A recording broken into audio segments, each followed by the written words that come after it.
Fourth month of pregnancy ಅಂದ್ರೆ 14 to 17 weeks of ಪ್ರೆಗ್ನೆನ್ಸಿಲಿ ಏನೇನ್ changes ಆಗುತ್ತೆ ಪ್ರೆಗ್ನೆನ್ಸಿಯಲ್ಲಿ ಅಂತಂದ್ರೆ ಯೂಶಲ್ ಆಗಿ ಮಗು ವೇಟ್ ಬಂದ್ಬಿಟ್ಟು ನಿಯರ್ 100 ಗ್ರಾಮ್ಸ್ ಇರುತ್ತೆ ಅಂದ್ರೆ ಪಿಯರ್ ಸೈಜ್ ಅಲ್ಲಿ ಇರುತ್ತೆ.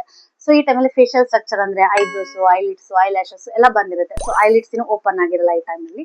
ಯೂಶಲ್ ಆಗಿ ಎಲ್ಲರಿಗೂ ನಾಸಿಯಾ, ವಾಮಿಟಿಂಗು, ಟೈರ್ಡ್ನೆಸ್ ತುಂಬಾ ಇರುತ್ತೆ. ಸೊ ಈ ಟೈಮಲ್ಲಿ ಕ್ರಮೇಣ ಕಡಿಮೆ ಆಗ್ತಾ ಬರುತ್ತೆ ಫೋರ್ತ್ ಮಂತ್ ಅಲ್ಲಿ. ಬೇಬಿದು ಹಿಯರಿಂಗ್ ಸೌಂಡ್ ಕೂಡ ಇಂಪ್ರೂವ್ ಆಗಿರುತ್ತೆ. ಸೊ ನಿಮಗೆ ಫುಲ್ಲಿ ಫಂಕ್ಷನ್ ಬಂದ್ಬಿಟ್ಟು 6 ಮಂತ್ಸ್ ಅಲ್ಲಿ ಗೊತ್ತಾಗುತ್ತೆ. ಸೊ ಮಗು ಕೇಳಿಸ್ಕೊಳೋದ್ರಿಂದ ಸೊ ನೀವು ಮಗು ಜೊತೆಗೆ ಮಾತಾಡ್ಬೋದು, ಸಾಂಗ್ಸ್ ನ ಕೇಳ್ಬೋದು.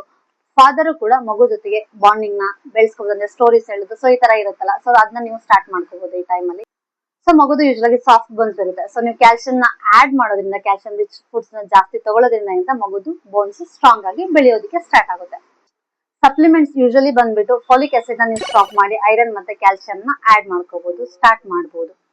ಸೊ ಈ ಟೈಮ್ ಅಲ್ಲಿ ನಿಮ್ಗೆ ಬೇಬಿ ಬಂಪು ಸ್ವಲ್ಪ ಕಾಣಿಸ್ಕೊಳ್ಳುತ್ತೆ. ಸೊ ಅದರಿಂದ ನಿಮ್ಗೆ ಹೆವಿನೆಸ್ ಕೂಡ ಆಗ್ತಾ ಇರುತ್ತೆ, ಸ್ವಲ್ಪ ಪೇನ್ ಆಗ್ತಾ ಇರುತ್ತೆ, ಕಾನ್ಸ್ಟಿಪೇಷನ್ ಕೂಡ ಈ ಟೈಮ್ ಅಲ್ಲಿ ಸ್ಟಾರ್ಟ್ ಆಗುತ್ತೆ. ಫಸ್ಟ್ ಡೋಸ್ ಇಂಜೆಕ್ಷನ್ ಟಿ ಹಾಕ್ಸ್ಕೊಂಡಿಲ್ಲ ಅಂದ್ರೆ ಈ ಫೋರ್ತ್ ಮಂತ್ ಅಲ್ಲಿ ನೀವು ಆ ಟಿ ಇಂಜೆಕ್ಷನ್ ಹಾಕ್ಸ್ಕೋಬಹುದು. ಸೊ ಎಲ್ಲರೂ ಹೆಲ್ತಿ ಫುಡ್ಸ್ ನ ಸ್ಟಾರ್ಟ್ ಮಾಡಿ, ಆದಷ್ಟು ಅನ್ಹೆಲ್ತಿ ಫುಡ್ಸ್ ನ ಅವಾಯ್ಡ್ ಮಾಡಿ. ಸೊ ನಿಮಗೆ 5th month of pregnancy details ಬೇಕಿದ್ರೆ ಏನೇನಾಗುತ್ತೆ ಅಂದ್ರೆ ನನಗೆ 5th ಮಂತ್ ಅಂತ ಕಮೆಂಟ್ ಮಾಡಿ, ನಾನು ನಿಮಗೆ ವಿಡಿಯೋ ಮಾಡಿ ಹಾಕ್ತೀನಿ.